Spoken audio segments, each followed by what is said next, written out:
everyone. We are here in Zolder and only 5 more races to go in the DTM season 2020, and it is getting tighter and tighter indeed. And I'm very excited because I've got the DTM boss here with me, Gerhard Berger. Gerhard, it's amazing. We're here in Zolder. We don't have spectators, but we are racing, and I know you guys fought really hard for it. Well, yes, of course, I love the racing, especially on a circuit like this. It's very spectacular, and I love to see the 2 BMWs this time in the first row, so we see a change. But on the same time, I'm very frustrated not to have the fans here. It's missing the atmosphere. In the beginning of the season at Spa, I say, well, that's what it is, and to work, it's quite comfortable. But after 3-4 races without the fans, it starts to get a bit depressing. And so let's hope we see a good race in the TV. That helps, of course, and let's hope we are soon have this corona behind us. Oh, we're all hoping for that. And Gerhard, last question in regards to the future of the DTM. What can you tell us? Everything looks in a good way. We're having a lot of requests. We are just finishing regulations. We are just starting to open the door for the entries. So I am in good mood. All right, that's good to hear. Under the mask, but we can sense it. Thank you very much, Gerhard Berger. And as Gerhard said, let's hope for a really fantastic race. Here's your commentator. Thanks very much indeed, Verena. Welcome along, everybody, to Zolder, race 2, round 14 of the 2020 DTM coming up. I'm Chris Hartley, and as you can see, it's bright and sunny, but there are still some damp patches around the circuit after overnight rain led us to have our second damp qualifying session of the weekend so far. I think see Philipp Eng, who got his maiden race victory in the DTM at this circuit last season, a win and a second place for him, but he's back on the 8th row of the grid. He's going to be starting from 15th place. It's Timo Glock that's claimed his 6th career pole position in the DTM. Now, in his 8th season of this championship, the ex-Grand Prix racer, 3 times on the podium in Formula 1. And Sheldon van der Linde almost matching his time right at the end of the session to make it a BMW 1-2, the first BMW pole position of the season. Harrison Newey, I think, will be well worth a watch because he had a very, very strong race yesterday, coming through into 5th place and started 8th, but today unfortunately qualifying didn't go so well for Harrison Newey, so he's back in 14th place on the grid and should well then be coming through for a charge. René Rast is going to be starting in 3rd place, but he's had a bit of drama already on the grid. More about that in a few moments time. And then Ferdinand Habsburg, Jamie Green, who's equalled his best qualifying of the season so far, and Mike Rockenfeller will round out the top 6. Timo Glock then the star of the damp qualifying session this morning, and we can hear from him now down on the grid with Verena. And I've got the man with me who's starting in pole position, Timo Glock. Timo, yesterday you were P2, today you're pole position, and I guess in order to make it a great weekend, would be nice to have a win. However, once again, the surface is again a problem, right? Yeah, at the moment it seems to be a bit more wet compared to yesterday. I mean, all the track around as well in the back part seems to be slightly more wet compared to yesterday, so we need to see. I mean, René managed yesterday a good start from here, so I hope I can do the same. All right, crossing our fingers. Thank you, Timo. Back to you. Thanks, Verena. Yeah, in the shade, in the shadows, damp patches on the start line, and René Rast was saying yesterday the left-hand side of the grid, the pole side of the grid, more damp, so hard to get the cars off the line, but he made a very good start from pole position yesterday. Now, back to that drama I mentioned, around about 10 minutes before we came on air, René Rast's car caught fire. So in the engine bay there was a small fire which developed and caused a bit of carnage for 5 or 10 minutes or so. Some water were poured in, the fire truck came to make sure everything was okay, and quite a lot of smoke coming from the bonnet of the car. So a big worry there for the driver 3rd in the championship standings and 3rd on the grid. However, the car is looking okay now. They're not working on it any longer. It's still on the grid. The bonnet has been put back in place. The fire was put out pretty quickly. But obviously they had to check out over all the wires and make sure there was no damage. So hopefully there was no problem with that. I think we can find out more about that now, though, because earlier on, Verena spoke to the man himself. Let's hear from her down on the grid.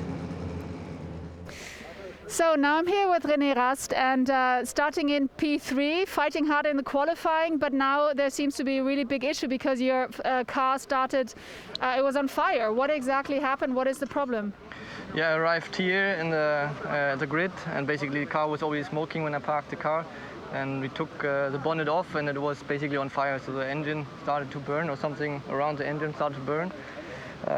We don't know exactly what it caused or what side effects it had. So yeah, hopefully I can race. I was just going to say, what are the chances that you can race? Hopefully you guys will fix it. It looks like they're confident that nothing really got damaged too bad. So I hope there will be no issue. All right, thank you very much, René. Best of luck. And that's obviously something you don't need just before the race. Here's your commentator. So that was, as it happened, Verena down on the scene, catching up with René Rast just after that fire had been put out. But as you can see, second on the right, the car is no longer being worked on. Mike Rockenfeller, who had dramas in the race yesterday, had a really good start and a good qualifying, a good start, was running in the top 3, and then went into the pits and had a failure with the airline, which meant the car couldn't jack up properly. And unfortunately for Mike, he lost around about 19 or 20 seconds during his pit stop, whereas the pit stops normally take 6 to 7 seconds. For a good stop, it was more like 26 seconds, unfortunately. So dropped to the back of the field, but did come back with a very strong race to finish in the points in 8th place. Jamie Green, who starts 5th on the grid for this one. He had a frustrating day yesterday, having gone really well in the free practice sessions. Qualifying, he didn't manage to get the ultimate lap time in, so started further down the grid as Dieter Gas gives him a good luck fist bump before the race, and he had some contact with Philip Eng, damage to the front right of the car. He continued on, he was running in the points, but unfortunately the water temperature started to go up on his Audi, so Jamie Green had to park the car, but he's matched his best qualifying of the season so far and starts in 5th. A very good qualifying once again for Ferdinand Habsburg, who's going to be just ahead of him in 4th, but not such a good qualifying once again for the championship leader, Nico Müller. For the second race in succession, he's going to have to try and come forward from 7th on the grid, and we can hear from him now down on the grid with Verena. The leader of the championship is Nico Müller, and he's starting in P7, same as yesterday, Nico. What are you struggling with? How come you're in P7? Yeah, again, not really gone to plan this qualifying this morning. Honestly, we were quite close. It was not the same gap that we've seen yesterday, but it was again only good enough for P7. So we did improve a bit for these cold, damp conditions, but not quite enough. 1 or 2 tenths would have been enough to be in the second row, which obviously would have been much better. But it's very tight. We know you have to get everything together if you want to be up there, and we didn't quite manage yet this weekend in terms of qualifying. But the race is long, and I'm pretty confident that in similar conditions as yesterday, we should be able to make a few places up, but it will be very difficult, to fight at the very front. So maybe, some luck would help as well. We've not had that much yet this year, so maybe it's now our time. All right, Nico. Thank you very much. Best of luck, and back to you. I think it's probably a fair point that Nico makes there. He has had some bad luck this year, hasn't he? Which sounds strange to say as somebody that leads the championship. But got tagged, had the spin at Nürburgring and to the back of the field in race 1 last time out, and then had to fight his way back through to 5th place. He's been a bit unlucky off the start sometimes as well. He's made good starts, but got caught up in 1 or 2 incidents and just been in the wrong place at the wrong time and dropped back several times on the opening laps of races. So there's a little bit of bad luck here and there. I mean, it's not been a terrible season by any stretch of the imagination. He's been in the points in every single race. He's been in the top 5 in every single race, and he's had 5 wins and 10 podiums this season. But the championship lead is coming down, and Nico Müller 257 points. Robin Frijns 243 is just 14 behind him. René Rast, who's ahead of both of them on the grid, 33 points behind now after picking up a point in qualifying. He's on 224 points. It's only those 3 drivers that can now mathematically win the Drivers' Championship. Worth saying as well, though, that Nico Müller, it could have been worse because he's 7th on the grid. He's behind René Rast, but he is ahead of his closest rival in the championship, Robin Frijns, who's only managed to qualify in 8th place. So watch for those 2 coming through, the 2 Abt Sportsline drivers. Abt Sportsline have a very good chance of wrapping up the team's championship in this race. They're 225 points clear of Team Rosberg. If they are 192 points or more ahead at the end of this race, they will wrap up the team's championship. So even if the Rosberg cars finished first and second. That's Rast and Green. They just need those two drivers to score 10 points to guarantee the team's championship at the end of this race, with 4 still to go. So we're looking forward to what should be a thrilling race here at Zolder.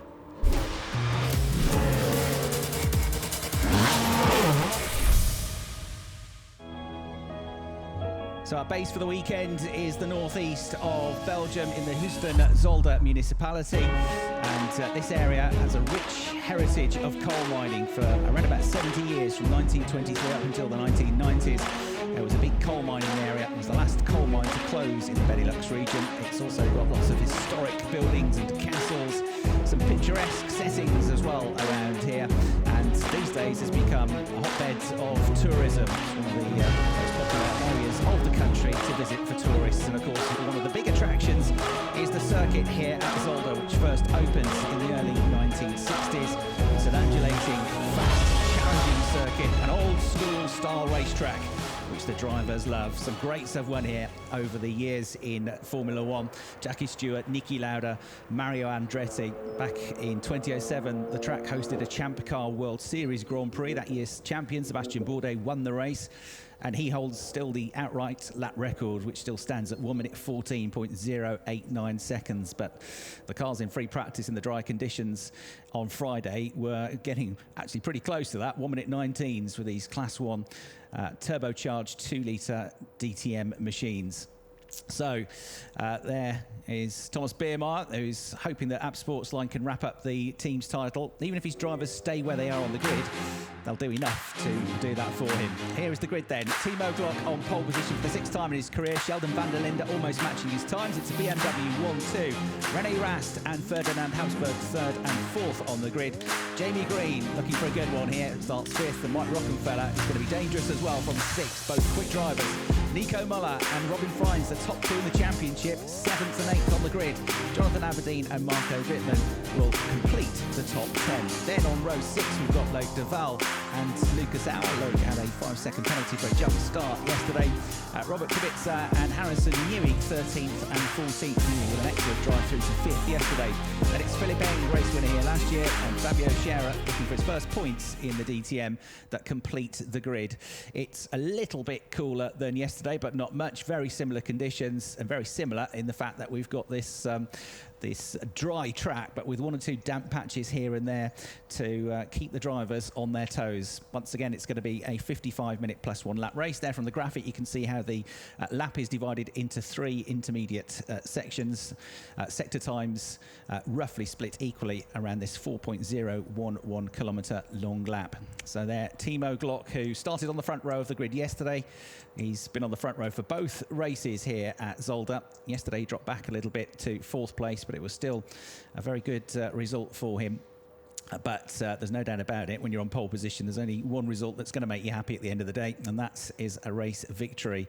Can he score BMW's 3rd? One of the drivers that's already scored a win for BMW this year is Sheldon van der Linde, who was just 23 thousandths of a second slower than Timo with his last lap of the session. So not much at all between their times in the damp qualifying session this morning. René Rast is going to line up 3rd. He was a couple of tenths behind them with a 1 minute 29.130 second lap time.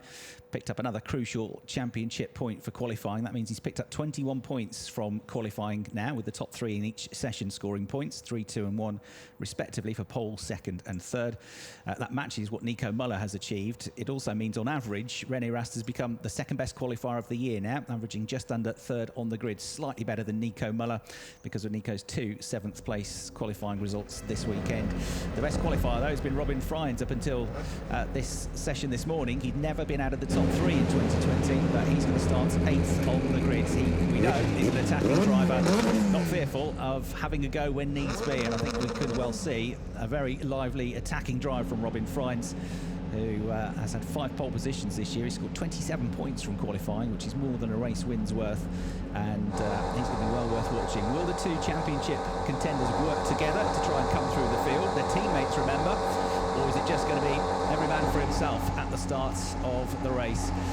It's a bit of a nervous moment now, I would suggest, for everybody at Team Rosberg as well, and in particular for René Rast, because having had that fire in the engine bay on the grid, what was it, around about 15 to 20 minutes ago now. I think it's all right, but you never know, do you? So you get the car moving and underway, so the engine's fired up. That seems to not be a problem, and we'll get a real feel for it now as he heads around this formation lap. So BMW's looking out the front row of the grid. First chance today in these race conditions to see where the damp patches are. Still plenty of damp patches on the line and on the grid there. In particular on the pole side of the grid. They head into the first corner, this left-hander at Erster, which is at full chat, taken at about 140 kilometres an hour, third gear corner, and then that leads, after the end of a short link straight, into the second corner, Sterrenwacht, which is a right-hander, and that's a big sweeping right-hand bend, which they get up to about 190 kilometres an hour through that corner, about 2.5 lateral force of G being pushed upon the drivers. Through the exit to that corner, 2 leads straight into 3 really, which is the canal turn. It's got the very large Auer canal just about 50 metres behind the circuit at that point, just across the road, and then to turn 4 in Bianchi. It's still very quick, 5th gear leading into the back straight, 190 kilometres an hour, and then we go through a long straight, or longish straight, which runs parallel to the start-finish straight, just on the other side of the paddock, through the chicane at turns 5 and 6, which is the heaviest braking zone, and then the undulations through turn 7 down towards this Gilles Villeneuve chicane. No fans, unfortunately, allowed in the circuit, but you can walk around the forest woods and get a bit of a vantage point from out the back of the circuit there. So some local fans have taken the opportunity to do that. They're not officially inside the circuit, but they are getting to view from outside the track. So from the chicane at Gilles Villeneuve, they go out through the right-hander at Tournemont, and then up towards Boulderberg, turn 12. After that, it's followed by another wider chicane, a short straight then to the final chicane, which is the Jackie X chicane. Legendary Belgian racing driver, multiple Formula 1 race winner, more famously a multiple Le Mans winner, Jackie X, 6 times Paris-Dakar rally winner as well, and still going strong. This family very much still involved in racing. On the radio, so here they come then onto the grid. 4, 3, 2, come, 1 meter. 30. So it's 10, 5, 3, 2, 1, half, stop, good position, cars are... René Rast One, into third on the grid. go, stop, perfect, remember ALS on and brakes. Has guided in Robin Frijns, and Nico Müller been guided in by the last voice that you heard, Felix Fechner, into their grid positions. Watch for those two then, the top two in the championship. Number 51 Müller, number 4 Frijns, 7th and 8th on the grid. Rast 3rd in the championship, 3rd on the grid. But it's BMWs on the front row, Timo Glock and Sheldon van der Linde. We're all set for round 14 of the 2020 DTM. Red lights come on, and we are about to go racing. Out they go, off we go, and it's a good start again from René Rast. He's going to slice up the middle of the 2 BMWs. He's already into the lead, but Ferdinand Habsburg coming after him. Contact between Timo Glock and Habsburg, and they're both into the gravel. One of them forwards, Habsburg, one of them backwards, Glock. And a huge shame for Timo Glock there from pole position. If he rejoins, he's going to be in stone last place. He's got to get the car out of the gravel trap first, though. That was after the dramas that he had with not getting off the line so well, and then contact with Ferdinand Habsburg. But René Rast had already got through. Good to see Timo Glock has got going. René Rast is the race leader. Mike Rockenfeller second. Sheldon van der Linde's lost 1 place. He's down to 3rd position. Loic Duval with a big lock up here, going alongside Jamie Green, and they're having to take him to the curbs as he went a bit too deep into the corner. They all thunder through then. 4th place, a really good start for Robin Frijns. 5th place, Müller.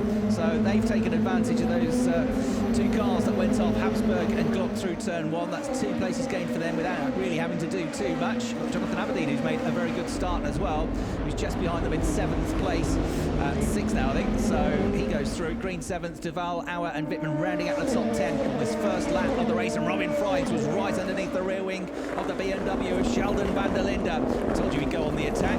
The incident at turn 1 is under investigation, But here at the end of lap 1, we got a terrific battle going on for third place already. It's Rast in the lead at the end of lap 1, Rockenfeller in second, Sheldon van der Linde third, Robin Frijns fourth, Nico Muller just a bit off them in fifth place, Aberdeen sixth, who's got ahead of Green now, as we said, in seventh place, and then Duval coming through next, Auer and Wittmann ninth and 10th, Kibitza's had a good start up to 11th, and then wide there in that battle further back with Scherer and Eng, who are 13th and 14th, squabbling over the same bit of track. Robin Frijns still trying to find a way past van der Linde, who was one of the drivers on pole position here last year and picked up what at the time was his best ever result in DTM, a fifth place finish. It was his best result in 2019, but since then he's been a podium finisher and indeed a race winner, the first South African, the only South African to ever score a race victory in the DTM, and driver fourth in the standings. With his mirrors full at the moment of the Dutchman Robin Frijns. He lives about 25 minutes from here.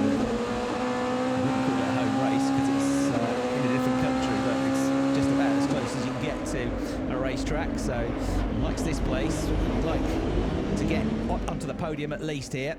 Currently outscoring his teammate, but I think fourth place he's not happy with. Big lock up from him on the way into the last chicane as he tried to outbrake Sheldon van der Linde. Here's the view on board with Robin Frijns in fourth place. The blue Sports Line Audi has to sit tight for now as they come out of the Jackie X chicane. Sun bursting through the trees, that track really dry. And the times will get quicker and quicker as the tyres get up to temperature. The drivers get more confident in pushing the limits of the cars in these conditions. Ferdinand Habsburg trying to find a way past Philipp Eng. He dropped behind Fabio Scherer with the two of them on the previous lap through turn 1. Squabbled over the same bit of tarmac. Then got Robert Kubica trying to fend off Harrison Newey as well. And under investigation, I'm afraid, for an inaccurate grid position is Jonathan Aberdeen. A real shame that he made such a good start to the race, running up in sixth position is Jonathan.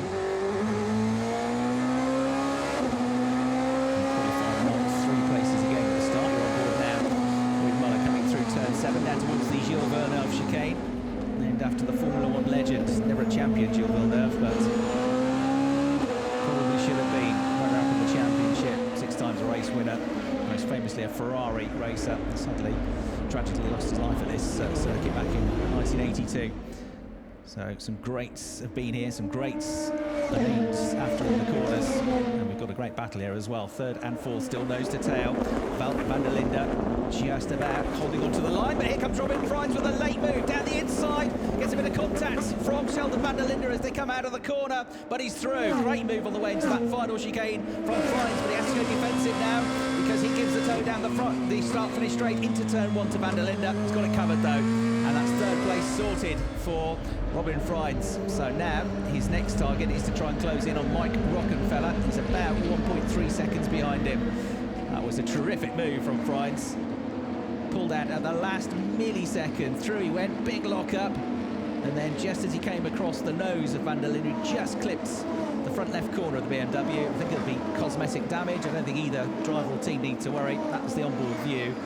And that was just about on the ragged edge, right on the limit on the brakes from the driver second in the championship. There was the perspective of van der Linde. Couldn't do much about that, to be fair. I'm not sure he would have been expecting Frijns to attack on the way into that corner.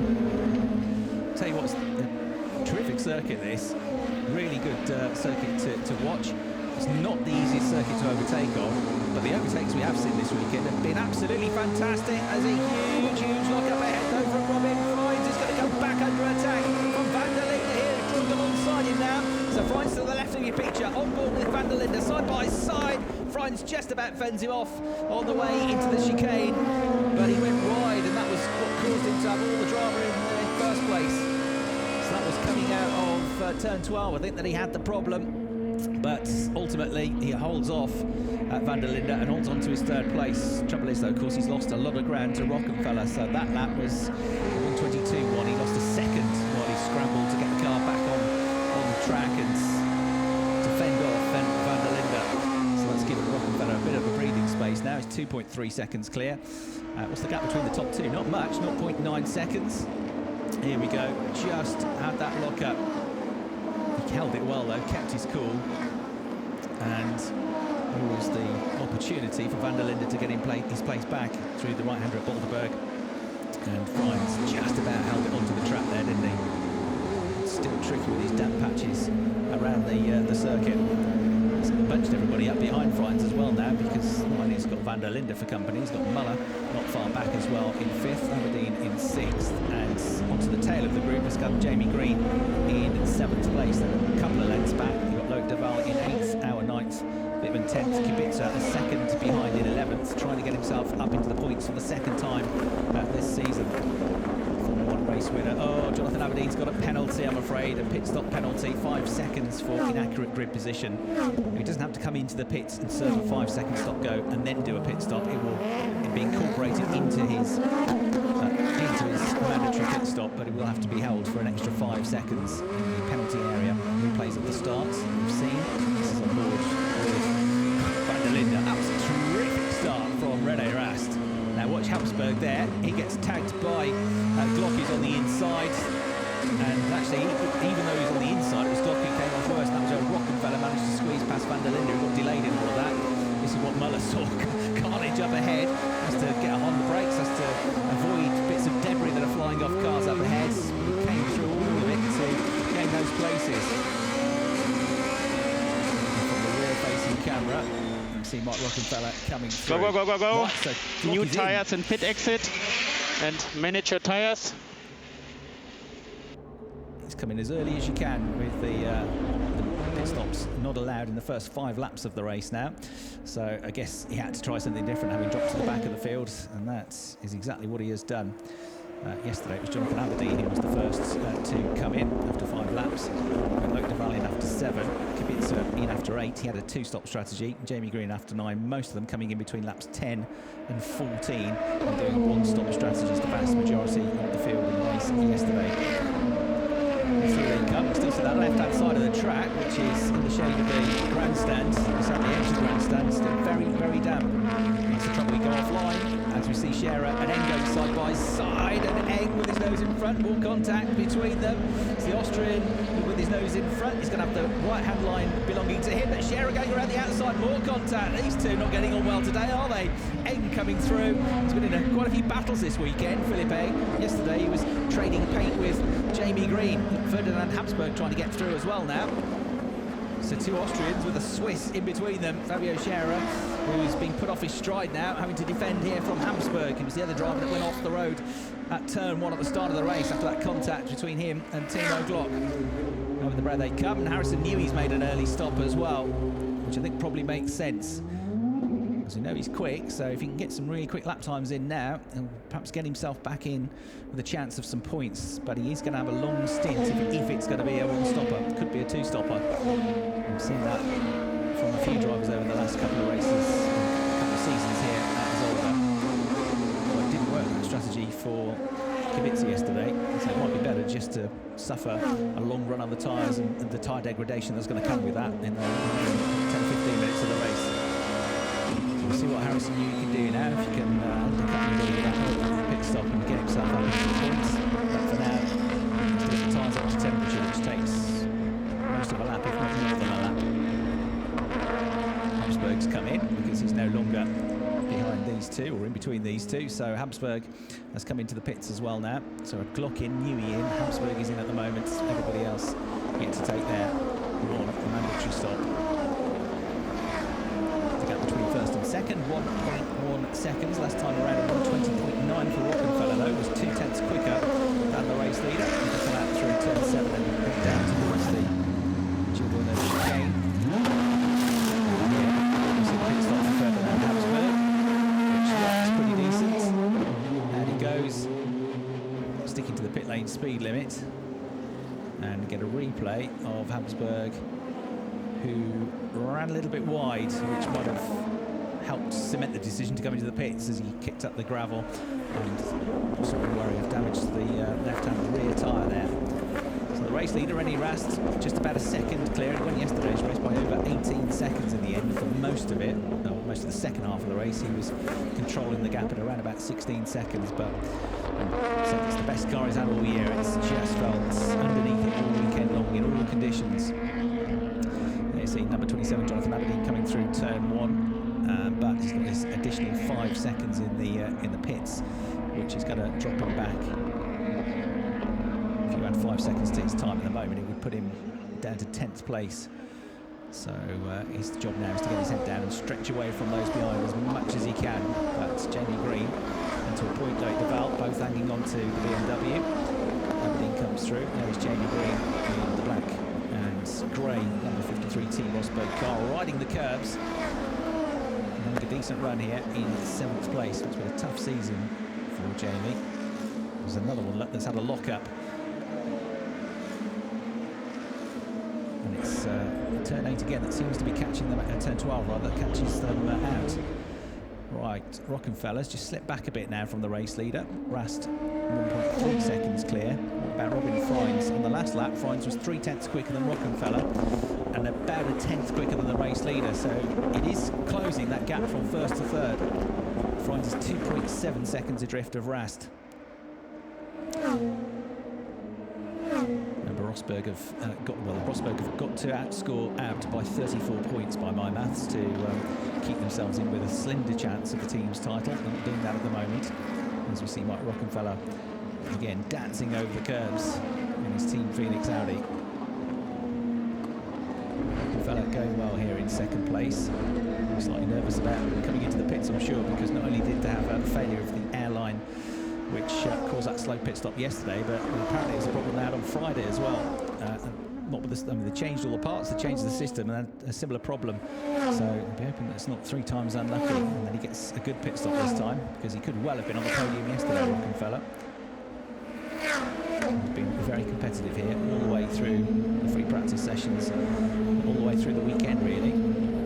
He's only had 1 podium finish this year. That was the Grand Prix version of the Nürburgring a couple of events ago, but he has had consistent points finishes this year, quite a few top 6s, as we see Fabio Scherer going back out of the pits.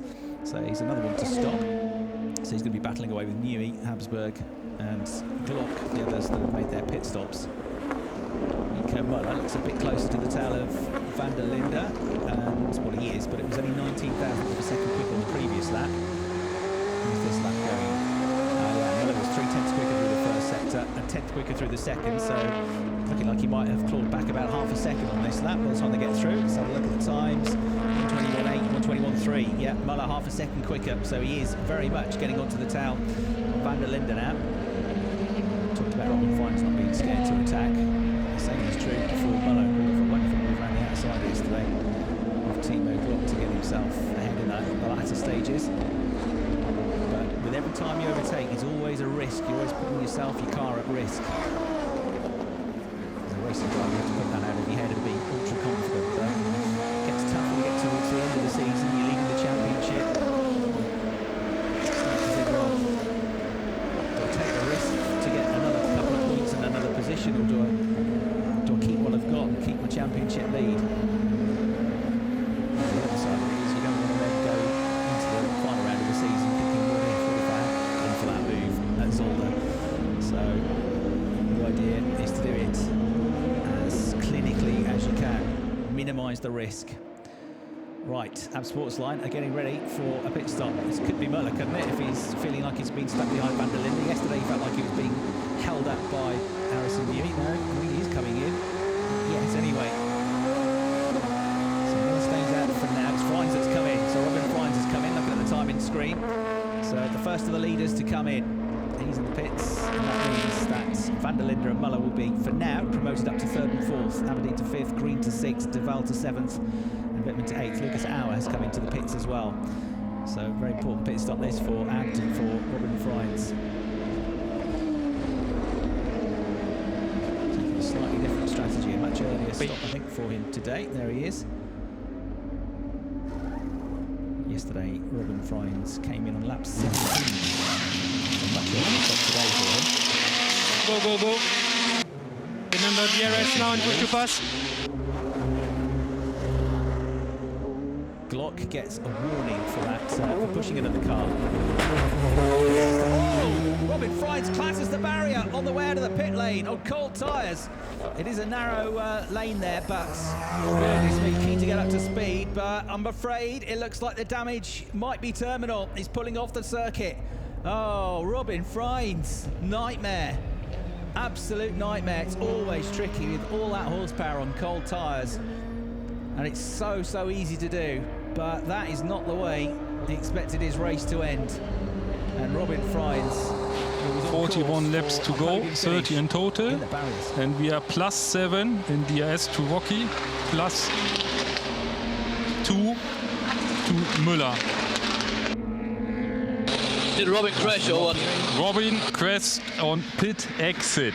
Robin crashed on pit exit. Copy.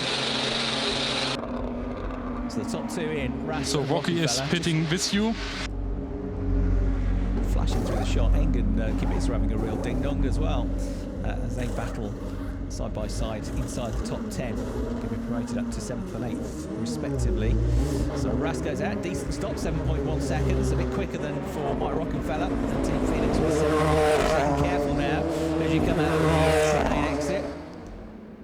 Oh, and what a sad sight for Robin Frijns, who had a spectacular start to the race. Here's a replay of it then.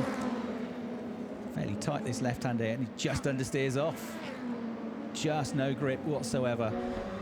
And it looked like the sort of damage he might get away with, but clearly not. Clearly there's more than just superficial damage to the front right there. Must have damaged the wheel or the suspension. And that's a huge shame. What a way for your race to end. And it's being about the safety car. The safety car is coming out now. So, interesting times in terms of Rast and Rockenfeller having just got their pit stops in here. They'll be very pleased about that. They've got their pit stops in and the whole field's going to bunch up. So Marco Wittmann coming in now in the RMG BMW. Kubica did get ahead of Eng. Just saw them go through the corner of the shot. Nose to tail on the way into turn 1. So Kubica having a pretty good run here. So Van der Linde, who's in the lead of the race at the moment but hasn't pitted. Müller 2nd, Aberdeen 3rd, Green 4th, Duval 5th, Kubica in 6th place, Eng in 7th. None of them have been in the pits yet. And they're going to have to go very slowly around this lap. Is on board with Robin when it all went wrong then. It's very narrow. That's almost like a street track, isn't it? In terms of the gap to the barriers. And then look, he's got no steering. It's gone straight away, that impact. You can have much bigger, worse-looking shunts and get away with it, but it just depends on the angle that you hit the barrier.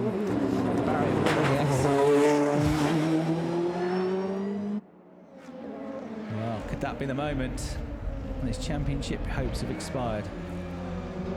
Not necessarily. Still 4 races to go. Still plenty of points up for grabs. And everybody, you think, is probably going to have a bad one somewhere, but that is not the way he would have ever wanted it to go away from him.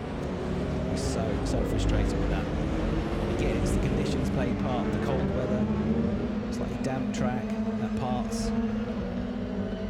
and that's the reason the safety cars come out, not necessarily because of where the car is positioned, but the fact that it's now got an engine fire by the looks of it, so they're going to have to put that out, and fire truck on its way.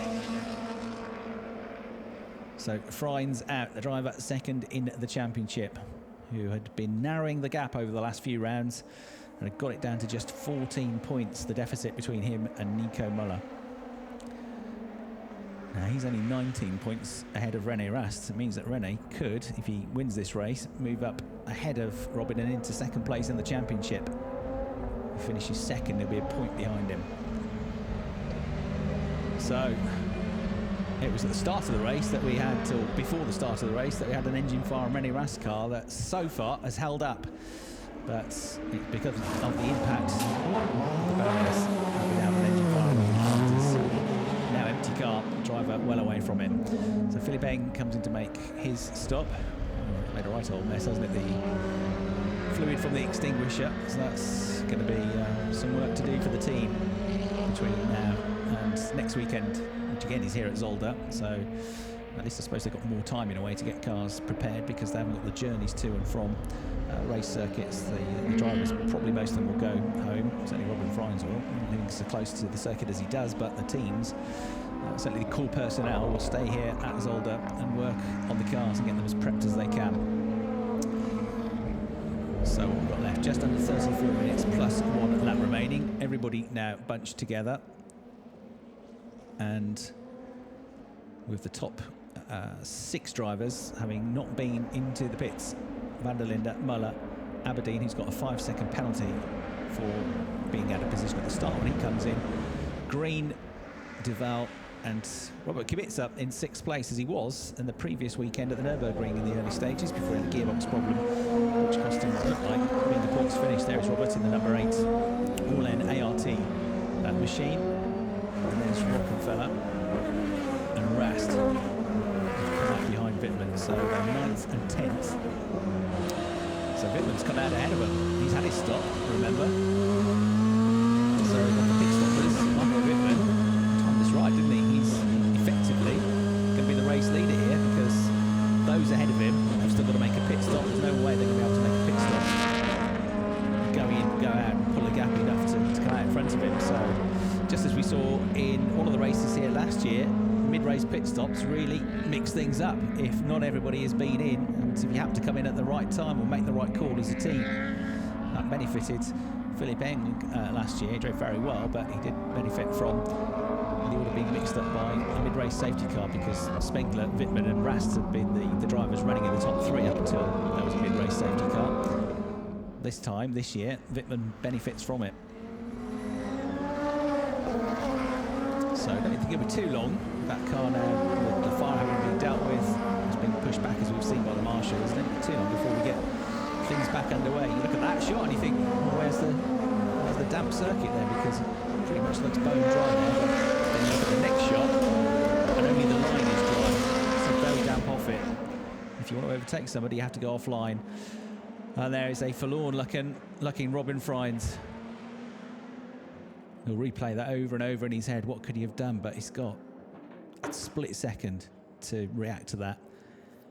And yeah, he'll be absolutely devastated with that. But he's a strong character. He'll bounce back. We know how quick he is, and he will not give up until it's mathematically out of his hands. So what he needs now is for his 2 rivals not to have such good races either. But at the moment, both looks like they're gonna do pretty well. It might not be podium finishes though, because you've got Muller, yes, in 2nd place, but still to make his pit stop. And Rast down in 8th place currently, all those ahead of him, bar Marco Wittmann to make their pit stops. But he's got Marco Wittmann in front of him. He's got Mike Rockenfeller right behind him. Lucas Auer has come out of this as well, pretty on top of things because he's 10th, but that makes him the 4th best pit stopper. So the leading pit stopper is Wittmann 7th, then Rast 8th, Rockenfeller 9th, Auer 10th. A bit of Scherer, could he get his first points of the season? He's in 11th place. But that could very well become 5th place once all the pit stops happen. And then we've got Habsburg recovering as well from the coming together that he had with Glock. Newey, who made his pit stop early, and I suppose the good news for Harrison Newey is he's using less tyre wear now because of these slow laps behind the safety car. So he might not have so much degradation at the end of the race, and he's got the pack right in front of him. So this has worked out quite nicely, I'd say, for Harrison Newey, and it's also worked out quite nicely for Glock, who likewise made a very early pit stop, the first one to come in, and has now got them all queued up in front of him. He's 14th, 6 of them at least have got to go into the pits, and he's got the rest of them all within his sights. And like Harrison Newey, the tyres won't go off as much now because he's not using them for these laps effectively. Have a look at that contact, 2nd gear, slow as you like really in a DTM car, and that was all it took, that 1 split second. Motorsport can be so cruel, so cruel. And there was the reaction from Thomas Biermeier, head in hands, devastated. Can't believe it. Robin Frijns has been so consistent this year in terms of scoring points. You know, this will be the first time he hasn't been in the points in a race. His worst result was the first race. We had tyre degradation at a very hot, remember, not that long ago, but a very hot Spa weekend, that first weekend. Oh, well, huge shame for Robin Frijns. He must be absolutely gutted. Verena, though, has managed to catch up with him. Let's hear from him now. Yes, I've got Robin Frijns here. Robin, absolutely devastating crash at the exit. How was that possible? Why did that happen? Because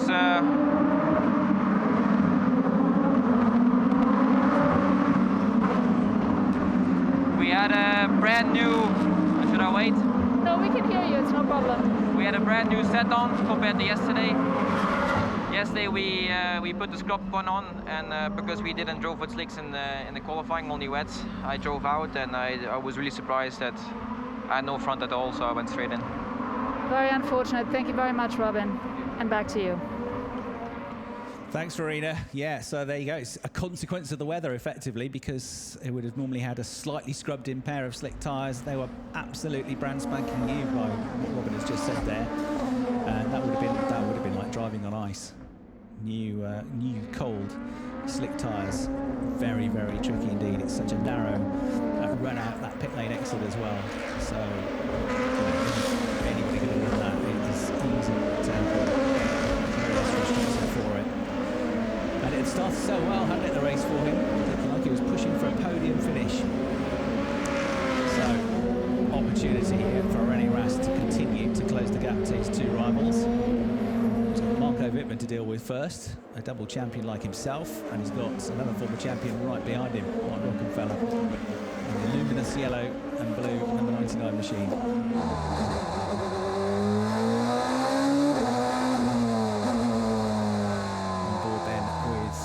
René Rast, and it looks like we're going to get the race restarted. Everybody bunching up then behind the safety car. Lights are out on that, and some of the cars further back trying to generate the heat in the tyres. We have the Indy style restart, the 2x2 restart, which came into play a couple of seasons ago for the restart. 27 minutes left on the clock, so through the Jackie X chicane they come. And it's Muller and van der Linde at the head of the pack. Van der Linde effectively the leader for now, but with the pit stop still to make. And here we go, we're going to get racing back up to full speed. That's a great sight, isn't it, as they get the Indy style start underway. And van der Linde is just edging in front now of Muller. Watch for Jonathan Aberdeen and Jamie Green. Jamie Green trying to go around the outside here. There's a lock up further back from Philip Eng, I think. Jamie Green didn't quite get through, but now you've got Muller going up the inside here to get ahead of van der Linde and get his nose in front for the time being, at least for the lead of the race, with Aberdeen in third position.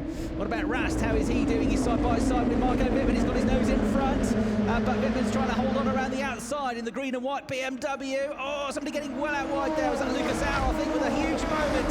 And you've also got Timo Glock getting ragged and wide as well, with Mike Rockenfeller just ahead of all the carnage. So it's Muller that comes through, van der Linde in second, Aberdeen in third, then Green, then Duval coming through, then Rast, who has got ahead of Wittmann. Everybody thundering underneath the gantry camera as they come into the chicane. And anybody going to make a move there? No, not yet, but everybody just about surviving. There's Harrison Newey, the number 10 Audi, trying to attack and defend at the same time. So Muller doing exactly what he needed to do there, and getting ahead of van der Linde. Now he needs to get his head down and pull away as much as he can from those that have already made their pit stops. Pretty good restart from Rast and from Rockenfeller as well. Eng under investigation for an infringement of the safety car restart. That was the car that we saw getting battered off. Who's that that's headed off into the pits? It's Jamie Green that's got into the pits. Saw smoke from the back, but I think it might have just been him locking up to get the car down to speed for the maximum pit lane speed limit. Kubica under attack from Wittmann as they came into Erster, the first corner. And downhill now, slightly downhill run into the right-hander at turn 2 they go. And it's getting tight again on the exit to the turn, through turn 3. Marco Wittmann with his nose in front has got through. So ahead of Kubica, then Rast, then Rockenfeller on board with Rast now, who's going to take advantage of this. Kubica delayed getting up to speed, and around the outside of him, not without a bit of contact though, is René Rast, gained the place, just what he needed to do. So Kubica losing 2 places in the space of 2 corners as they go through. Muller leading, and Eng with a drive-through penalty from that safety car restart infringement. Something that we saw getting it a bit leery through turn 1. Right, so there's Wittmann, there's Rast, Kubica, and then Rockenfeller, who now needs to dispatch of the BMW as quickly as he can, but there's no way that Kubica's going to let him pass that easily. Just to give himself a chance at some points here. Lucas Auer and Timo Glock breathing down there next as well. Opportunity this for Glock to get back into the mix, and that was Duval coming into the pits, and van der Linde as well. So van der Linde from 2nd, Duval from 4th, Kubica from 5th have come into the pits now as well. And here Marco Wittmann trying to fend off René Rast for what effectively could be the lead of the race once it all settles down. Further back Ferdinand Habsburg and Philipp Eng together again. Eng has a look at the inside, switches back across. He's got this 5-second penalty to be added to his time, remember. But for now, he doesn't make the move. So it's just 2 to make pit stops now, and they're the top 2 on the track, of course. Muller and Aberdeen is going to have a 5-second penalty when he comes in as well from that start infringement. Van der Linde. Unscrub tires and watch the safety arrest for the end. Safety arrest for the end of the race. Duval in then. Watch Van der Linde. Watch Van der Linde. Tires changed. This is tight, but Van der Linde's got his nose in front. They're going to be side by side still. Careful on cold tyres through this left-hander. What happened to Robin Frijns, but it is Van der Linde that just stays in front. It was a really good stop though from Phoenix, and for Duval, who almost got him to jump the place. Marco Wittmann. People would have had him on for a potential win or a podium at the start of the race, given his good position in the middle of the pack. Duval's under investigation for that release now. Doesn't mean he's going to get a penalty, but they're going to luck into it. So Nico Muller trying to make the most of this now, this clear air that he's got. 121.7 last time through, was half a second quicker than anybody else out there, and a second a lap quicker than a lot of them. He's just on a 121.6, but a 121.2 for Marco Wittmann. He's on the fresh tyres, remember. Is the release that's been investigated. So by now, Duval realises he can't get through. He backs off, but he stays alongside Van der Linde for a while. Here comes Philipp Eng, and Aberdeen to the left of the picture has just served his 5-second stop. And I think he's probably lost another second or so there, having to wait to come out of the box because Eng was coming in, so that was a bit unlucky. But starts going straight back into his area, ready for his mandatory stop. So it's going to drop Jonathan 9 down the pack, I'm afraid. Race distance increase. We've got the safety car, confirmation of that. It's going to be 55 minutes plus 3 laps. Which is good news for us. More racing. Right. Fastest first sector of the race for Marco Wittmann. He's putting away from René Rast. 25.3 for him, 25.5 for Rast. Personal best through the second sector, and he was 38 thousandths quicker there as well. This is Jamie Green for a second time. So Rosberg changed the tyres, 6.3 seconds. It's a good start, but it's his second visit to the pits for Jamie, so he's going to put down the order. That looks like Jonathan Aberdeen coming into the corner next, is it? So he'll rejoin. No, he's going to join Wittmann and Rast, so he's lost a lap. It's been a lap now, unfortunately. It's a fairly short lap. Oh, but René Rast behind his teammates who's come out of the pits, having to take evasive action there. And that's not good news for either of them. Mike Rockenfeller gets through without any dramas, so he's going to be closer to the tail now of René Rast. So that was unfortunate timing. Pit lane is clear. Nico Muller.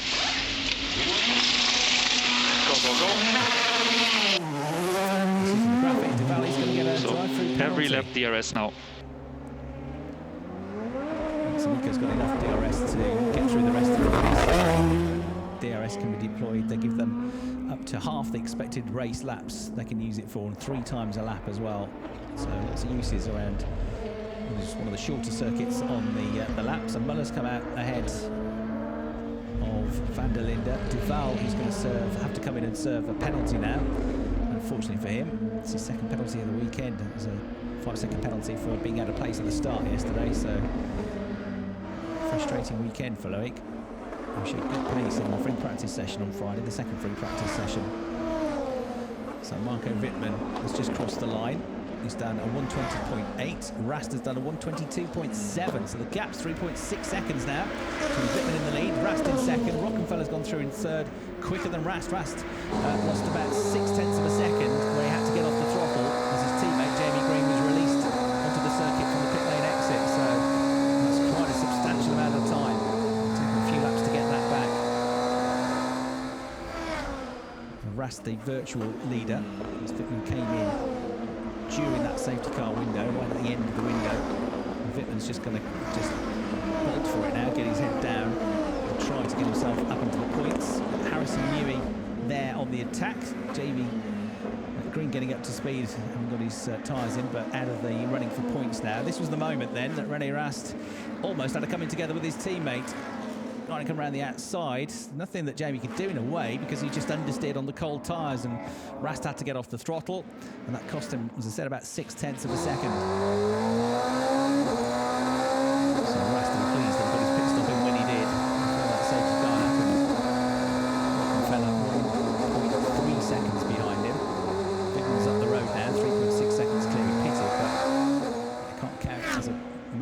stop if you pit during the window, and he just about did. And that's Loic Duval, having served his penalty, about to come back out. So all he can hope for now is to try and scrape a point or two out of this. And he's going to rejoin now. Careful of the damp patches as well, which are 1 or 2 off on that very end of that pit lane exit. As Scherer having a look at the inside of Timo Glock, the pole sitter. 5th and 6th on the track at the moment, those two. Scherer, the only driver yet to score a point this season. Can he do it? He's got a very good chance. Glock, who will be relatively happy to have been given a second chance here of getting the podium. Unhappy that he's down there in the first place, of course, after the contact at turn 1. Say, coming together with Habsburg. Habsburg is on the outside. It's normally the driver on the inside that gets away with it, but he actually came off worse. They both went into the gravel, but Glock went in backwards as the car oversteered. So Rast and Rocky, the gap through 1.5 seconds now through that last split. It's growing ever so slightly. Lucas Auer on for a podium finish here as well. That's one of the 2003 earlier in the season on his return season to the DTM from a Mercedes driver. And there you can see the gap between them over the last 2 laps. Just came down on that 1 lap where the John Green incident. Some bodywork there, just off the circuit on the way into turn 1. Through they come then. Wittmann is going for it. It's going to take around about 30 seconds, I would say, in and out and making you a pit stop. So still going to fall quite a long way down the pack. He's just going to have to stay out as long as he can, really, to the end of the race, getting as many quick laps as he can. But he's still flying. 1:21.053 for Wittmann, 1:21.1 for Rast, 1:21.7 for Rockenfeller. That's why the gap's growing. And Auer's falling back as well, 1:21.9.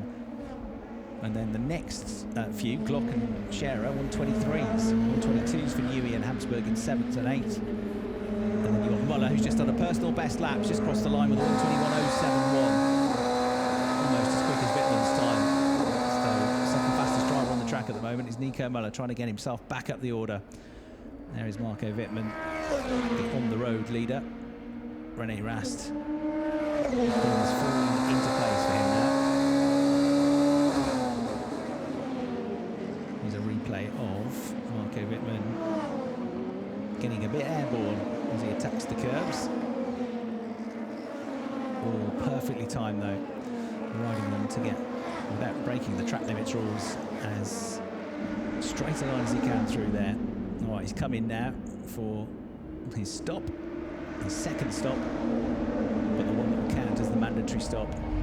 So expect some fireworks from Marco in the closing stages of this race. With fresh tyres, he's going to go straight on the attack again. So Rast picks back up the lead now, back where we started before all of that kicked off, with Rockenfeller second, and the net result of it all is that the gap has grown to 2.4 seconds. And then you've got Lucas Auer about 2.5 seconds further back, third. And Timo Glock, who's going to go promoted to 4th place now, is closing in on him. So that would be the battle to watch, to see if Glock can get himself back on the podium here. The last lap, he did a 1:23.4 though. It was slower than Auer. Remember, his tyres are old. He was the first one in. So for now, it's not looking like it is going to be Timo Glock on the podium. And maybe he might struggle to hold on to his 4th place. Him and Scherer both in the 1:23.4s. Newey a 1:23.4 as well. He was an early pit stopper. And Habsburg slightly quicker, 1:23.1. Muller's catching the ball very rapidly. He's in 9th place now. It'll be 8th once Wittmann's done his stop. So it is, well, there is Wittmann. In fact, right in front of Muller. So Muller is going to go on the attack now with his tyres already up to temperature, and he needs to dispatch with Marco Wittmann as soon as possible before his tyres get up to temperature, because he's trying to catch the group ahead who are all about 2 seconds a lap slower than him. So these are going to be the two attacking for the rest of the race. Muller trying to get through now, but later on with fresher tyres, Wittmann's going to be probably the quickest driver out there as well. So fascinating to watch. You've got Sheldon van der Linde just behind them at the moment, is in 10th place. So these two 8th and 9th, van der Linde in 10th. All pit stops now, mandatory or otherwise complete. And coming out of the Jackie X chicane, crucially for him, Marco Wittmann has kept behind him Nico Muller. So these two maybe, rather than fight each other, might be a good idea for Muller to try and work with Marco Wittmann, because he knows Marco's going to be really quick with those tyres in the final 13 minutes or so of the race. It's 55 minutes plus 3 laps now. Robin Frijns out of the race, bringing back the safety car after he changed tyres in his mandatory pit stop. And cold, brand new tyres understeered into the barrier on the exit to the pit lane, damaged the car. And for the first time this season, didn't score any points. There's the live championship update. Muller on 2.59, Rast on 2.49, and Frijns on 2.43. So Rast, as I say, with a win, will move up into second place in the championship, and only 10 points between him and Muller, and only 16 between the three of them. Still 4 races to go. So with that, in the full qualifying sessions, there's still 112 points up for grabs, and only 16 as it stands between them. Zolder coming up next weekend, then a few weeks away in the middle of November to Hockenheim, where it's almost certainly going to be a title decider. I can't see it being decided between Zolder next weekend and Hockenheim, how close it is. On board then with Nico Muller, trailing sparks of Marco Wittmann, is just creeping away a little bit now as they come out through the Jackie X chicane over the start-finish line. These two are absolutely thundering after the group ahead. They've got some time to make up though. So Habsburg in 7th place is 29.8 seconds up the road, but they are lapping, that one was 2.5 seconds quicker. So they've got to really work together. They can't afford to hold each other up. To have any chance of catching up, it's going to take, at that rate of knots, about 12, 13 laps to catch up. And there's only just under 12 minutes plus 3 laps to go. However, you would expect the gap's going to get bigger in terms of the lap times, because on the older tyres, they're going to get slower and slower. Everybody is, but the times for the likes of Habsburg and Newey and Scherer are going to really drop off, whereas Wittmann and Muller should still look pretty strong at the end of the race. So Wittmann indeed sets the absolute best first sector of the race so far, 25.2. He's actually 9/10 of a second quicker than Habsburg, who he's trying to catch, just in that first sector alone. So just to prove the point, really, I think in the next 5 minutes or so, they're going to start being 3 to 4 seconds a lap quicker rather than 2 to 3 seconds a lap quicker. So chance for them to come through. There's Lucas Auer coming through with Loic Duval behind him on track, but a lap down, Loic, because he had that extra penalty and pit stop. So it looks like they're battling for position, but they're not. Lucas Auer is 3rd, and he's 8.4 seconds clear of Timo Glock in 4th place, and he's also a second a lap quicker as well. So Lucas Auer is falling away from the top 2, but he's pulling away from most of the group behind him. I might just want to let Loic Duval go, actually. There's no point fighting him, really, because Loic's just trying to unlap himself here. So if I was Lucas Auer, I wouldn't fight too hard here. This is not his battle, although he is not going to make life easy. Loic Duval trying to get the position through the second part of the Jackie X chicane. He should come through. He's going to be on the outside line, though, for the left-hander. Still trying to unlap himself here. Careful, Lucas. You don't want to fight too hard. Do you need to? No. So Duval gets around the outside and laps himself from that car at least, but he's still a lap down, of course, on the race leaders. So Lucas Auer making life difficult there for the Frenchman. There's the top 2. René Rast coming through down into the chicane and up to turn 7. Flying the chicane through turn 7 down towards the Gilles Villeneuve chicane now. Hard braking zone here, down to about 75 kilometres an hour, attacking the curves and then coming out through the kink and down towards turn 12. Super slow-mo of René Rast. Not taking as much in the way of curbs and getting the wheels airborne as much as some of the others. But still very quick, 121.5 last time around. The only drivers quicker than him are the 2 that you would expect to be on the fresher tyres. Marco Wittmann in 8th and Nico Muller in 9th place. Wittmann is now 24 seconds behind Habsburg.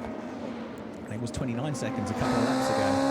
Just on another absolute best in the first sector was Marco Wittmann, 25.1, over a second quicker than Habsburg in the first sector alone. So Rast and Rockenfeller come through. Duval is a lap down. Then Auer, next one over the line in the 22 BMW, running in 3rd place. He's got most of the start-finish straight over Timo Glock in 4th. Timo's just edging away from Fabio Scherer in 5th. nearly 2 seconds between them. And then Harrison Newey in 6th place, about half a second back.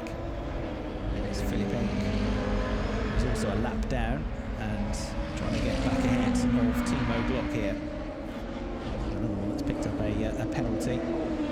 So not anywhere near as happy a weekend for Philippe Eng as it was 18 months ago when we came here for that weekend in May last year.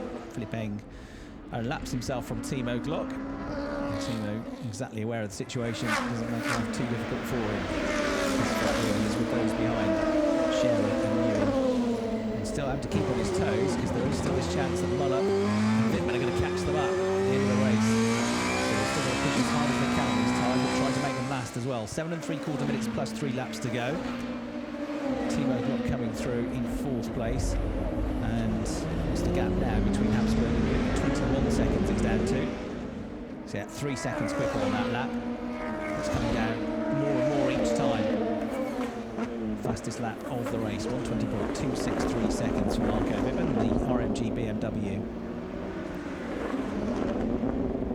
So at the moment, Team Rosberg have just got the one car in the points. It is the maximum points, it's 25 for René Rast. There's only one absolute car remaining in the race, and that is Muller, who's currently in 9th place, and of course to pick up 2 championship points, which means that Rosberg are only going to outscore as it stands.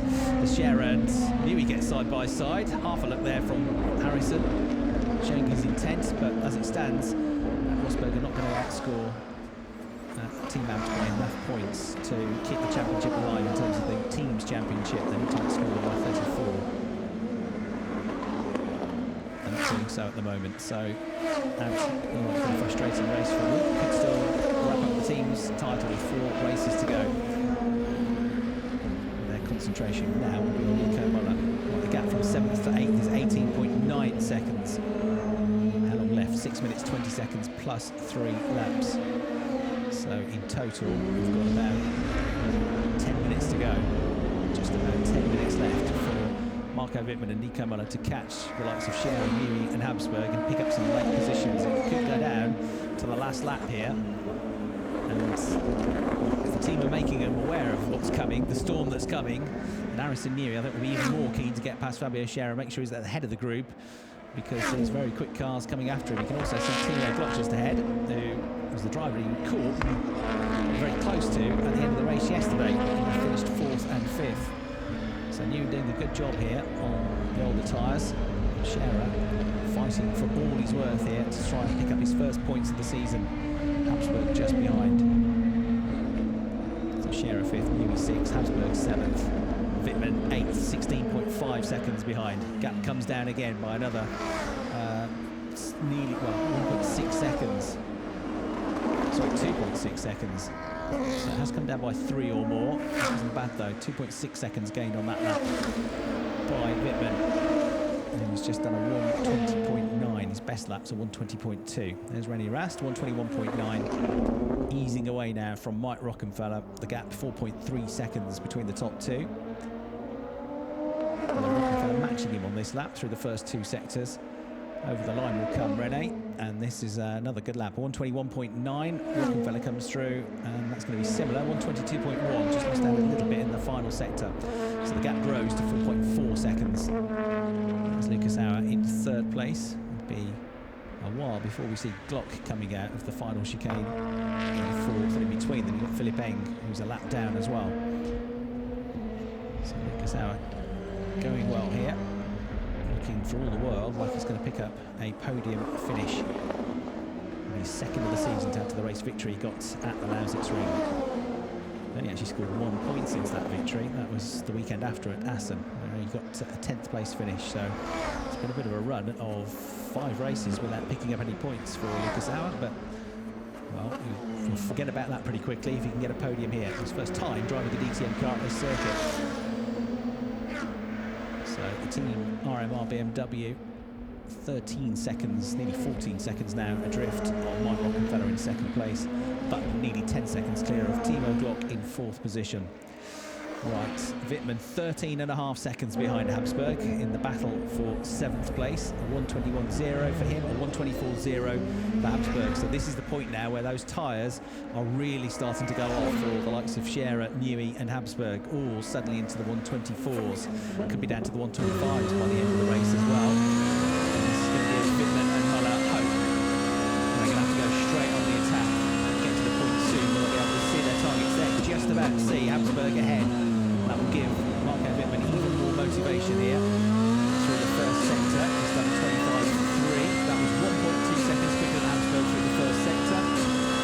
And it was 7/10 quicker through the second sector as well. So it's going to be, again, 3 seconds or so quicker around the lap. It's going to be 11 seconds, something like that, the gap at the end of this lap. You see in a moment as over the line he comes. And the gap, 11.3 seconds. It's going to be tight. Might just get there, can't afford any mistakes. Muller's a bit further back behind him as well, 1.2 seconds adrift. So he just needs to try and work with Marco, and Marco goes for a gap, follow him through to try and pick up some points here. But Nico Muller hasn't been out of the top 5 in any of the races so far, and at the moment he's running in 9th place. Looks like he'll maintain his record of scoring points in every single round of the championship, but his championship lead diminishing. And his new biggest rival is going to be this man, if it stays like this. René Rast, the driver he fought all the way through last season with for the title. And René coming out on top in the end to take his 2nd championship victory. Win number 21 coming up for René Rast, it seems. 2 minutes to go plus 3 laps. There's Mike Rockenfeller in 2nd place. Looking for his best result of the season, his 2nd podium finish of the year it will be. And then Lucas Auer fairly much on his own now. The gap from 1st to 2nd, 5.5 seconds. Auer 10.5 seconds adrift. And more huge chunks of time have been taken out of Habsburg's gap. 7th and 8th. Watches on. René Rast in control at the head of the field. 36 laps now been complete by the 2017-2019 champion. Thomas Biermeier with just the one car to keep an eye on now. Here is Nico Muller all the way back in 9th place. Here he is. Right, 9.3 seconds is the gap now between Habsburg in 7th and Wittmann is 9th. It's going down from 29 to 9. 20 seconds gained, but time running out. It's going to be tight. Back into the 1:23s actually for Scherer, Newey and Habsburg. So they've improved their pace a little bit. And Wittmann did a 1:21.7. So he was only 2 seconds quicker on that lap. He needs to be more than 2 seconds lap quicker to get himself a chance of some more positions here. These two running 8th and 9th. Rast has gone through to complete another lap. So the time will run out on this lap, and then it's 3 more at the end of it. The slightly extended race due to the safety car, the mid-race safety car. So 4 laps to go, including the one that René Rast has just started. 5.9 seconds the advantage to Rockenfeller. So he's stretching his legs here, 1:22.2. That's what he did on Friday in free practice. Just was able to keep the pace going all the way through his longer runs on the tyres. And that information that he gained has been put to good use here. Again, a reminder of how the championship stands currently. Muller is going to hold on to the lead, but Rast will move up to 2nd. And the gap between the top 2 will be down to 10 points. Frijns is not going to score for the first time this season. He's going to be down to 3rd place, but still only 16 points adrift. Any one of them could win the championship still, but it is just down to those 3 after others fell away during the course of this weekend. It was always looking like to be between those 3, wasn't it? That really where they've gone this year and dominated, in particular the qualifying sessions. So Wittmann is 7.8 seconds behind Habsburg now. It's going to be a very long 3 laps for Ferdinand Habsburg. Newey's still very close to the tail of Scherer, just about 0.9 of a second between them. There's Mike Rockenfeller with Loic Duval flying after him, but Duval a lap behind. So time up, and 3 to go then for René Rast. 3 laps for everybody else as well.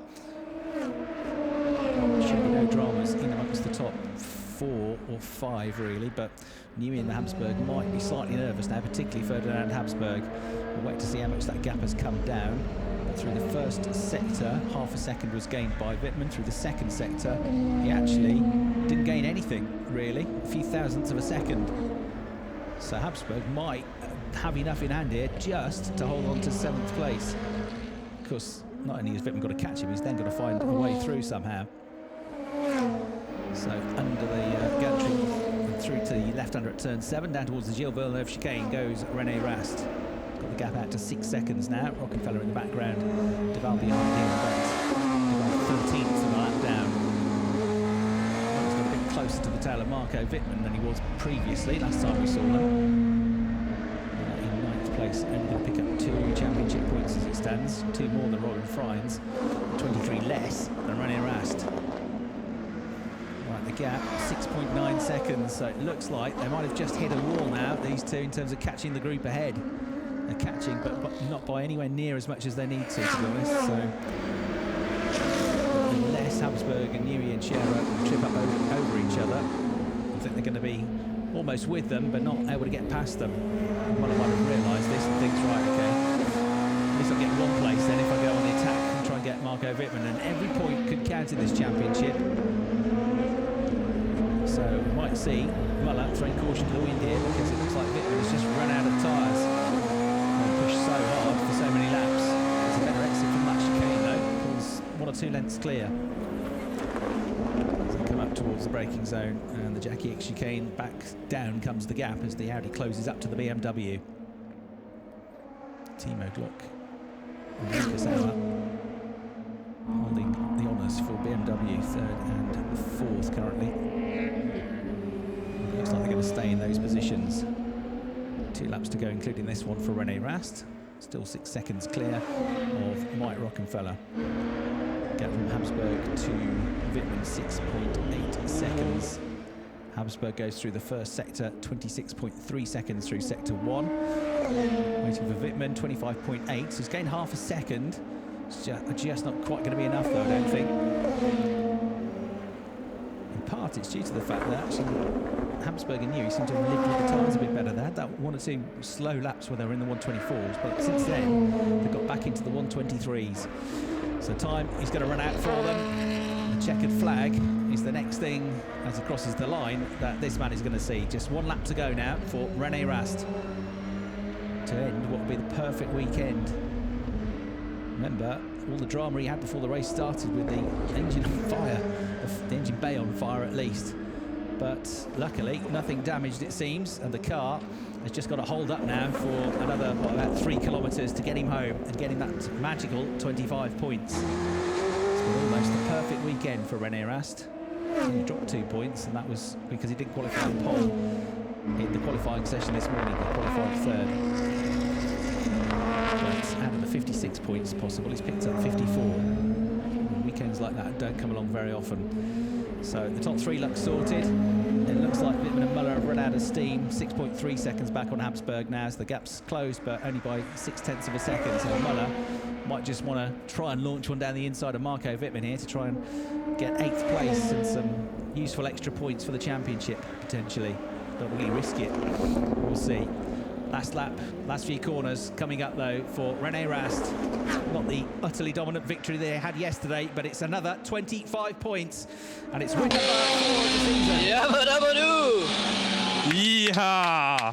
These are big points, man, big points. ALS off, slow in and pick up, please. Thank you, guys. Thank you for the tremendous effort after the fire we had. Everybody stayed cool. Thanks a lot for that. Perfect job. Good car. Everything was perfect again. Thanks. What a brilliant race, mate. Perfect. Thanks. Thanks. Majestic race. Thanks, Timo. Thanks, Nicola. Thanks, everyone. I think that sums it up. Majestic he was, wasn't he? All weekend long. René Rast, the 2-time champion, right back in the fight after 2 wins here at Zolder this weekend. René Rast wins, Mike Rockenfeller in 2nd, and Lucas Auer is going to join them on the podium. Thomas Biermeier and Team Ab Sportsline provisionally, I think, have done enough for the team's title, because Team Rosberg have picked up with René Rast 25 points, but Nico Muller has picked up a couple of points, and they're not going to be able to bridge that gap now. They're more than 192 points behind with the 4 races that remain. But I don't think that will cheer him up too much, because his frustration will be the fact that these 2 drivers... Ja, wir sind wieder da. Genau auf sowas haben wir natürlich gewartet, auf so ein Rennen. Und das Gute ist, wir haben in the Drivers' Championship by René Rast on his way down now. Conversations with the team. As I say, his 4th win of the season, his 21st career victory in the DTM.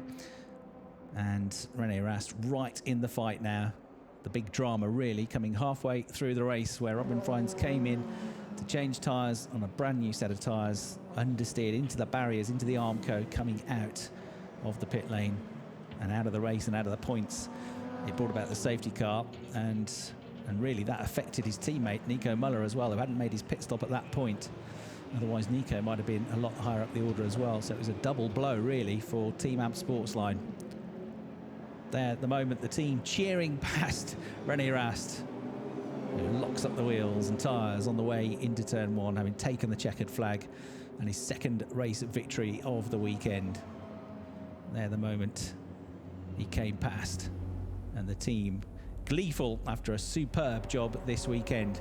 So it's a win for Audi Sport Team Rosberg, and it's a victory for René Rast after nearly an hour of racing, 5.4 seconds clear of Mike Rockenfeller, who picks up his best result of the season so far in 2nd place. Lucas Auer with his 2nd podium of the year, 3rd. Timo Glock, who started on pole, dropped to the back, came in the end into 4th place. Good recovery for him. Fabio Scherer gets his first points in DTM this season in 5th place. Harrison Newey, another strong drive in 6th. Ferdinand Habsburg 7th. It was 6 seconds clear in the end of Marco Wittmann in 8th. Nico Müller coming home in a disappointing 9th place, but he still had points in every round of the championship so far this year. And then rounding out the points, Sheldon van der Linde in 10th. Jonathan Aberdeen was in 11th. Robert Kubica 12th, and then a lap down, 13th de Waal, 14th Eng, and 15th Green, with the only non-finisher, of course, being Robin Frijns. So the race winner takes off his helmet now, places it on the roof of the Audi, takes off the balaclava, and the hair's a bit ruffled, but he doesn't look like he's just done an hour, or close to an hour, of very hard racing, does he? He's going to get the cap and face mask, of course, but he looks 100% fit, as you'd expect from a professional athlete like him. Very, very physical driving these cars for such a long period of time.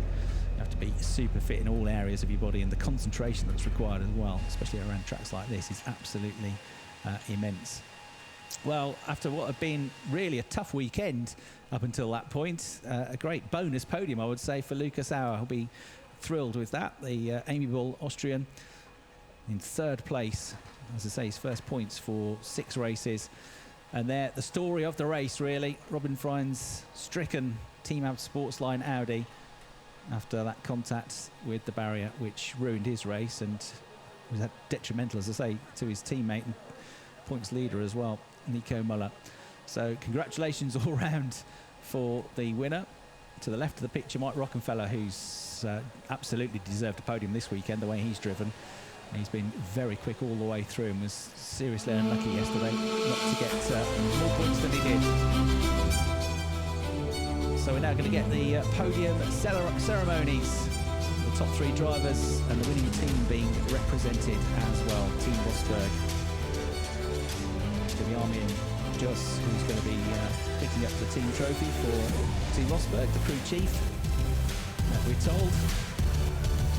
And there, with a glint in the eye, René Rast.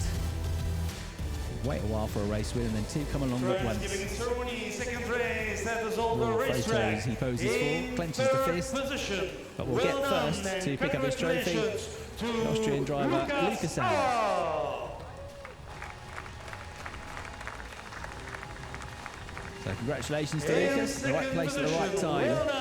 Quick enough to get him onto the podium. And Mike Rockenfeller steps up onto 2nd spot. Smile in the eye for him as well. Tough day yesterday, but great drive today. Good start as well, wasn't it, off the line? And the winning team, Team Rosberg, for the 2nd time this weekend. Armin Jost, the crew chief, to collect the silverware. And back onto the top step again this weekend, René Rast. More silverware to add to the growing collection, and more importantly, more championship points. We'll now have the race winner's national anthem.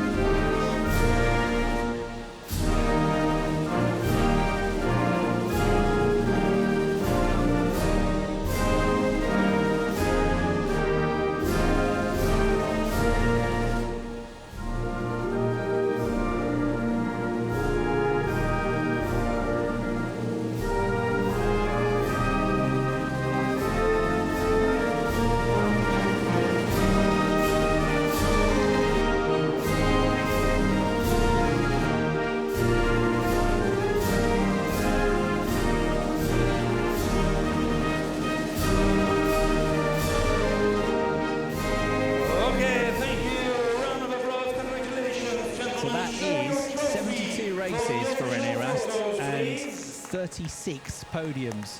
So he's finished on the podium and exactly half his race starts in the DTM. That's an incredible record. 21 wins from 72 races as well. He's a bit good. And you know what? We're back here at Zolder for the next 2 races next weekend, and he will be thrilled about that. Absolutely thrilled. Second in the championship, but do you now make him the favourite? Because if they can repeat this kind of performance, this kind of dominance at the same circuit in 7 days' time, then René Rast could well be picking up more race wins and moving himself up to the top of the points board. For now, he's second.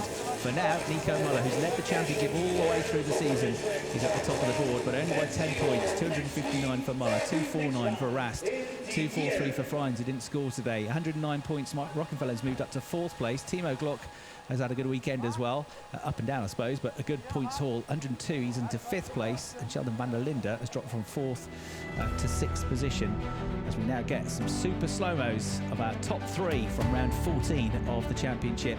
And for BMW and Team RMR, it's Lucas Auer who picks up his 2nd podium finish of the year. Fairly lonely end of the race, but took advantage of the mid-race safety cars to come through and pick up what was his 12th podium position in the DTM. Rockenfeller has come home in 2nd place. As I say, that's his best of the season so far. That's his 32nd podium. 187 race starts in the championship for Mike Rockenfeller. But René Rast, unbeaten this weekend in the races, takes the victory here. North East Belgium. Another 25 points from being 47 points adrift at the start of the weekend. He's now just 10 points behind and he's moved up to 2nd in the standings. 4 races to go. Zolder in a week's time, and in a few weeks' time to Hockenheim, traditional venue for the season finale of the DTM. What will the weather bring as well as we head towards the late autumn and the winter? That could be a factor as well, as it's been this weekend, the qualifying sessions and in the races. The race started with the car on fire. It ended with René Rast absolutely on fire. But we can now hear from our podium finishers, starting with Lucas Auer. He's down with Verena. I'm here with a man who's on P3, Lucas Auer. Luki, you started in P12 and you ended up on the podium, so I guess that's a good feeling, right? Yes. I mean, this is sports and this is racing. We had a bit of luck with safety car, but at the end, you know, I had a good start. I survived this first corner, and also the Indy restart was super close, and it was very close to be in the wall. But all of this, I guess we survived, and we are now on the podium, which is great. I'm really happy also for the guys, for my guys. They are working 24/7, and so I'm really happy for them. All right, congrats. Thank you so much, Luki. Back to you. Thanks very much, Verena. Yeah, good to hear from Lucas, who's say he and the team worked hard to get there. The teams work extremely hard. We sometimes think of this as an individual sport and look at the drivers and the talent behind the wheel, but without all the hard work of the teams, they wouldn't be able to get there in the first place. Right, let's hear from another podium finisher now. The 2013 champion is speaking to Verena. And another man who fought really hard and made up a good way is Rocky from P6 to P2. So fantastic race for you. How does it feel up on the podium? Yeah, I mean, the start for sure was key. I had a really good start like yesterday. I was already P2 after corner 1, and from that moment on, I think we knew that we have the chance, you know, to fight for 2nd position. Unfortunately, the pace was not good enough for René. So as you can imagine, I was trying everything to make sure I follow, and I would have loved to win and challenge him, but he was way too fast for me, and I think his car is pretty good. His setup is pretty good, and somehow he's just a tiny bit quicker every lap, so that makes it difficult to challenge him today. Nevertheless, I'm super happy for my guys, also for myself. After yesterday, where we already could have scored easy a podium, we had a technical issue on the pit stop. Finally today everything worked in our way, especially with the safety car. We were super lucky to come in, René and myself. Also Lucas, of course, has been in, but we just came in the lap when safety car came out. So that was all good for us today. All right, so congratulations to a good 2nd place. Thank you, Rocky. Thank you. Back to you. Thanks, Verena. Yeah, exactly summed up there by Mike Rockenfeller. Some days you have bad luck, sometimes you have good luck. Sometimes it looks like you're going to have bad luck and you get away with it, and certainly they got away with one today. You wouldn't have thought that car would end up winning the race, would you, an hour later? But it did. And what a start he had off the line as well. René Rast, an absolutely fantastic start and a fantastic weekend at Zolder. Here he is speaking to Verena. Now this man really is quite something, René Rast. I mean, you had a fire in the beginning of the race, but you did keep your calm, and you really, from P3, you dashed forward to P1 right away. I mean, this was just an amazing race, right? Yeah, it was a crazy story. As you said, we parked in the grid and there was smoke coming up. We opened the bonnet, there was fire coming out. At that moment we thought the race is going to be over, but somehow my mechanics kept cool and got it under control. And then the start, I mean, from P3 to P1 before the first corner was just amazing. And then I think after that, with the safety car, it wasn't easy to take the right decisions. We were lucky to be in the pit lane when basically Robin crashed the car. So everything again went just perfect, except the fire, obviously. But you know, we are 10 points behind Nico now. Exactly what we always said. 1 weekend can change the whole story, and yeah, now we are back. That's exactly the point. Only 10 points between you and the leader of the championship, and we've got 4 more races to go. So from here, you're catching up. Anything can happen from now onwards. The good thing is that we still have 2 races here. The track seems to suit me and suit our car. So that's positive. So let's hope we can continue like that. Thank you for making this season so super exciting, René. Back to you. Thanks, Verena. It is going to go down to the wire, this, isn't it, this championship. There then, confirmation of the team's standing, subject to all the results being confirmed, but AB Sportsline with a 200-point advantage. That is now unassailable with the remaining points available. So AB Sportsline, congratulations to them. Looks like they're going to take the title in the teams this year, ahead of Rosberg in second, and then a bit of a gap back to Team Phoenix in third, but they're only just ahead of Team RMG. So a terrific team effort for AB Sportsline this year. Not a great race for them now. Let's hear from the team boss who's speaking with Verena. And in English, you know, yeah, right, so I've got Thomas Biermeier here now. I mean, obviously, let's start off with the race. Not a good race for you guys. I mean, obviously, you lost Robin Frijns, and also Müller didn't manage the podium, so how's it feeling there? Yeah, really disappointed, to be honest, because we had the speed today, especially in the race, to fight against René, and then we destroyed it by our own. But sometimes these days happens, and we have to prepare ourselves better for next week. We are coming back again to Zolder, and we have to do it better. But there's a good note today, because you guys won the team championship. So how does that feel?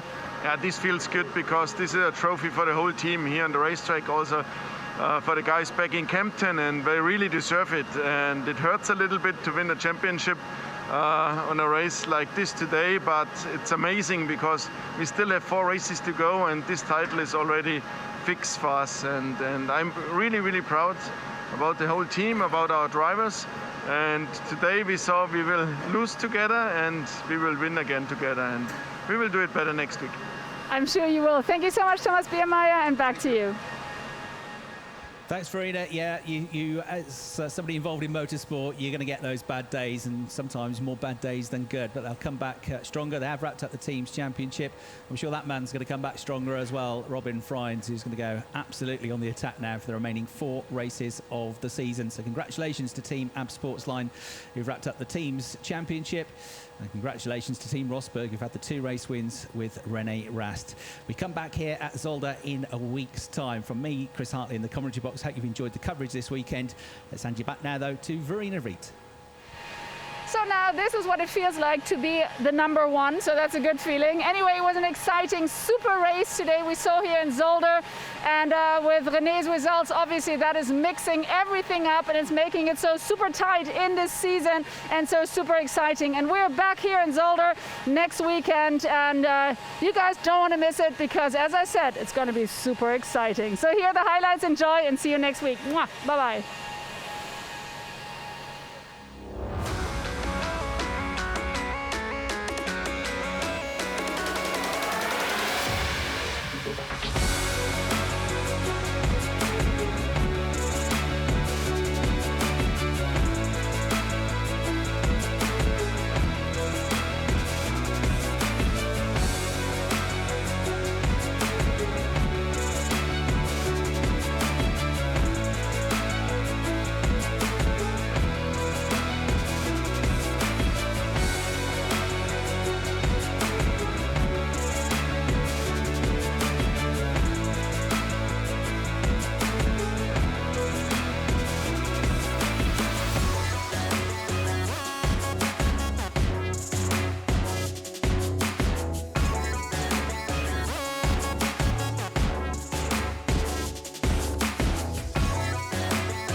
Yeah!